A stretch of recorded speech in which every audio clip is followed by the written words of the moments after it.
आशुतोष देशमुख हत्या प्रकरणातील फरार आरोपी कृष्णा आंधळेला नाशिकमध्ये पाहिल्याचा दावा काही स्थानिकांनी केला आहे। गंगापूर रोड परिसरातील सहदेव नगरमध्ये सहदेव नगरच्या दत्त मंदिर परिसरामध्ये आंधळे दिसला होता। त्याच्या तोंडाला मास्क आणि कपाळावरती टिळा होता असं सांगण्यात आलं। त्याला हटकताच तो आणि त्याचा साथीदार दुचाकीवरनं पळून गेले असा स्थानिकांनी दावा केलाय। याबाबत माहिती मिळाल्यावरती नाशिक पोलीस तातडीने कामाला लागले। पोलिसांचं एक पथक दत्त मंदिर परिसरामध्ये दाखल झालंय आणि सीसीटीव्ही फुटेजची तपासणी सुरू आहे। हेच आंधळेला कथितरित्या पाहणाऱ्या स्थानिकांनी जे सांगितलेलं सीसीटीव्ही फुटेज आहे त्याची तपासणी केली जाते। त्याचं एक्सक्लुझिव्ह फुटेज आपण पाहतोय एबीपी माझावर। स्थानिकांनी सांगितल्याप्रमाणे या भागामध्ये कृष्णा आंधळे एका साथीदारासह आढळलेला होता। त्याने मास्क घातला होता आणि काही लोकांनी हटकताच तो तिथून पळून गेला असं सांगण्यात आलंय। आता या संदर्भामध्ये पोलिसांनी तातडीने सीसीटीव्ही फुटेजची तपासणी सुरू केली आहे।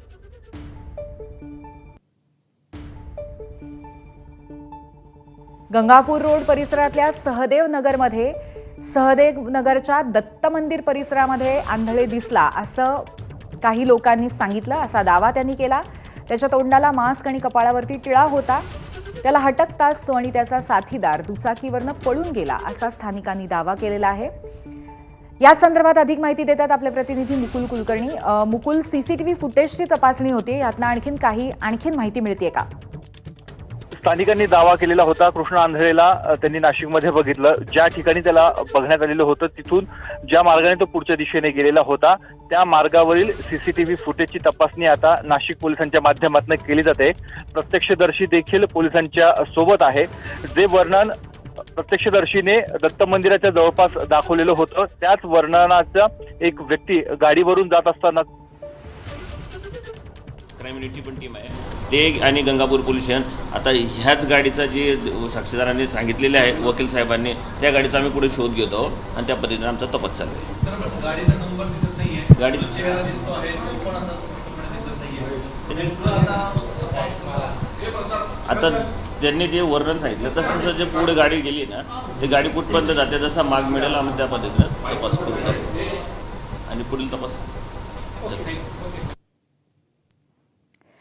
तर पोलीस आता आपल्याला या संदर्भातच माहिती देत होते। कृष्णा आंधळेचं कथित फुटेज हे आहे आणि याची तपासणी सध्या पोलिसांकडून सुरू आहे।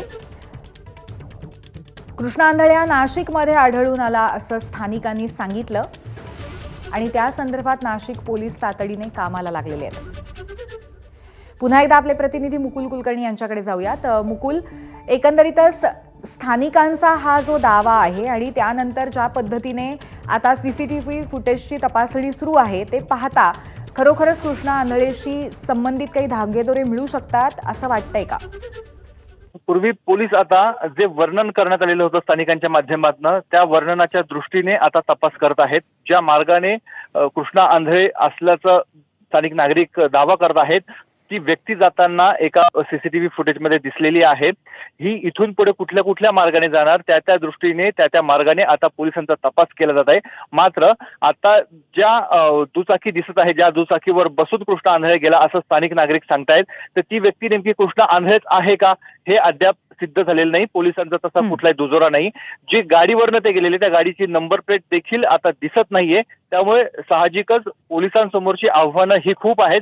परंतु स्थानिकांनी ज्या पद्धतीने वर्णन सांगितलेलं होतं ज्या पद्धतीने दावा सांगितलेला होता त्या दृष्टीने पोलिसांचा तपास आता सुरू झालेला आहे।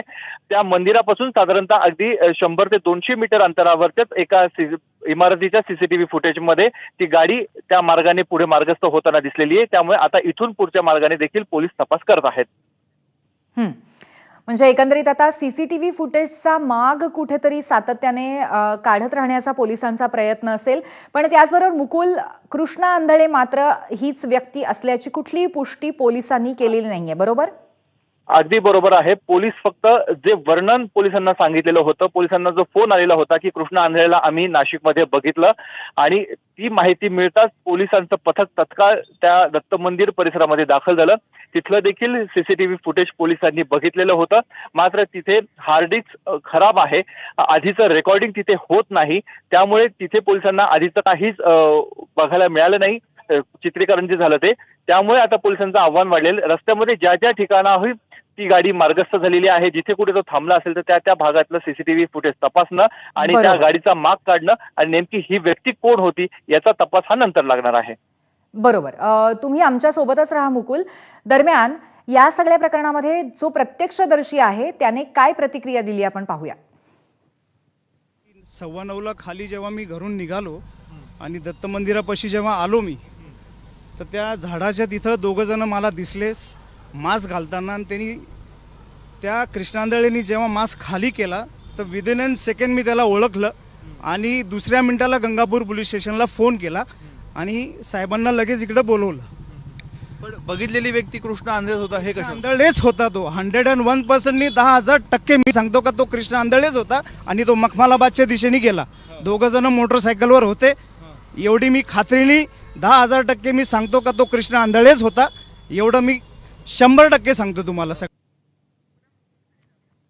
तर मुकुल, आत्ताच आम्ही प्रत्यक्षदर्शीची प्रतिक्रिया पाहिली आणि ते खूपच खात्रीने असं म्हणतायत की अगदी मी खात्रीने सांगतो की अगदी 10,000% नक्की तो कृष्ण आंधळेच होता. त्यांच्याशी तुमची काही बातचीत झाली का? त्यांच्याशी आपण बातचीत केली त्याच वेळेस त्यांनी हा दावा केलेला आहे. आता ज्या ठिकाणी सीसीटीव्ही फुटेज तपासण्यात आलेलं होतं त्यांनाच बोलवण्यात आलेलं होतं पोलिसांच्या माध्यमातून आणि त्यांनी त्याच वर्णनाची गाडी जाताना पोलिसांना दाखवलेली आहे. त्यामुळेच हे सीसीटीव्ही फुटेज देखील पुढे आलेलं आहे. मात्र आता एका व्यक्तीने दावा केला म्हणून तो कृष्ण आंधळे आहे हे मानायला पोलीस सध्या तरी तयार नाहीयेत. पोलिसांना आणखी काही ठोस पुरावे पाहिजे आहेत. जे वर्णन तो सांगतो आहे त्या वर्णनाचा व्यक्ती जाताना गाडीवरनं जाताना दिसतोय, मात्र त्याचा चेहरा सीसीटीव्ही फुटेजमध्ये स्पष्ट दिसत नाहीये. ज्या गाडीवरनं तो गेलेला आहे त्या दुचाकीची नंबर प्लेट देखील पोलिसांना सीसीटीव्ही फुटेजमध्ये बघायला मिळत नाहीये. त्यामुळे आणखी जवळचं चित्रण करणारा एखाद सीसीटीव्ही जर रस्त्यामध्ये कुठे दिसला त्याच्यामधलं जर रेकॉर्डिंग पोलिसांच्या हाती लागलं तर अधिकाधिक चित्र स्पष्ट होईल आणि पोलिसांना या व्यक्तीचा माग काढणं हे अधिक सुकर होईल. त्यानंतर हे पोलीस या निर्णयापर्यंत पोहोचतील की हा जो नाशिकच्या स्थानिक नागरिकांना दिसलेला व्यक्ती हा कृष्णा आंधळेच आहे की इतर कोणी आहे. परंतु तो कृष्णा आंधळे असल्याचं समजूनच पोलिसांचा तपास आता सुरू आहे. नक्कीच मुकुल, तुम्ही सोबतच राहा. आणि आताच्या घडीची एक महत्त्वाची बातमी आहे की नाशिकमध्ये गंगापूर रोड परिसरामध्ये 2 व्यक्ती आढळल्या. त्याच्यातली एक व्यक्ती कृष्णा आंधळे असल्याचा दावा एका स्थानिकांनी केलेला आहे आणि त्या संदर्भात सध्या पोलिसांचा तपास सुरू आहे. या संदर्भामध्ये वरिष्ठ पोलीस निरीक्षक जगपत सिंग राजपूत यांच्याशी बातचीत केली आमचे प्रतिनिधी शुभम बोडके यांनी.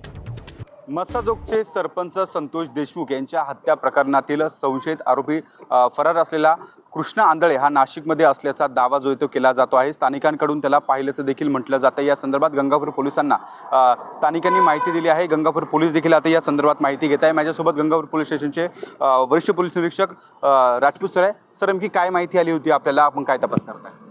आम्हाला एक कॉल आला होता पोलीस स्टेशनला की संतोष देशमुख प्रकरणामधील एक संशयित दत्त मंदिर परिसरामध्ये आला आहे म्हणून दर्शनासाठी वगैरे. पण आम्ही मग तात्काळ 3 टीम्स घेऊन मी रवाना झालो त्या ठिकाणी संशयित मिळून आला नाही, परंतु आम्ही नियंत्रण कक्षाला त्या संशयिताचं वर्णन कळवलेलं आहे. त्याचप्रमाणे आम्ही 2 टीम्स या आहेत त्या सीसीटीव्ही फुटेज चेक करतायत. आम्ही स्वतःही रवाना झालो आहे. सगळं मिळून शोध घेतोय. मिळून आल्यास आम्ही पुढील कारवाई करत आहोत. याबाबत आम्ही सर्वांना माहिती कळवलेली आहे. सर, किती पथकं आहेत? तपास कुठे कुठे सुरू आहे? शहरामध्ये काही नाकाबंदीचे आदेश देण्यात आलेले आहे का? आपल्या हद्दीमध्ये अनेक ठिकाणी ग्रामीण भागाचं देखील आहे, त्यामुळे ग्रामीण पोलिसांना या संदर्भात काय माहिती देण्यात आली? बरोबर आहे. कंट्रोलला कॉल दिलेला आहे आम्ही आणि कंट्रोलला कॉल देऊन संशयिताचं वर्णन कळवलेलं आहे आणि त्या वर्णनानुसार मसरूळ, पंचवटी किंवा ग्रामीण जो पोलीस स्टेशन आहे तालुका पोलीस स्टेशन, त्याचप्रमाणे गंगापूर पोलीस स्टेशनचा काही जो एरिया आहे किंवा जो डार्क एरिया आहे ज्या ठिकाणी थोडं जंगली झुडपं वगैरे त्या ठिकाणी सर्चिंगसाठी टीम पाठवलेली आहे. मी स्वतः याच्यात लीड करतो आहे वरिष्ठांच्या आदेशान्वये आणि आम्ही पुढील कारवाई करू मिळून आल्यास. नक्कीच आपण बघतो या ठिकाणी गंगापूर पोलिसांच्या माध्यमातून संपूर्ण परिसरामध्ये जे आहे ते पथकं रवाना करण्यात आलेले आहेत. नाशिक शहरामध्ये असल्या शहरी भाग त्यासोबत काही लागून असल्या ग्रामीण भागामध्ये देखील तो असल्याचा संशय पोलिसांकडून व्यक्त केला जातोय. त्यामुळे कुठेतरी आता पोलिसांच्या माध्यमातून सर्च ऑपरेशन संपूर्ण नाशिक शहरामध्ये सुरू आहे. ठिकठिकाणी नाकाबंदीची देखील वेळ आली तर त्या ठिकाणी आदेश देण्यात आलेले आहे आणि अनेक पथकं जे आहे ते आता या संदर्भात रवाना करण्यात आल्याची माहिती आता नाशिक शहर पोलिसांच्या माध्यमातून मिळते आहे. कॅमेरामन मयूर बारकेसह शुभम बोडके, एबीपी माझा, नाशिक. तर कृष्णा आंधळेच्या शोधासाठी आता नाशिक पोलीस यंत्रणा कथित कृष्णा आंधळेच्या शोधासाठी नाशिक पोलीस यंत्रणा आता सज्ज झालेली आहे, सतर्क झालेली आहे. धन्यवाद मुकुल, आपण दिलेल्या अपडेटबद्दल.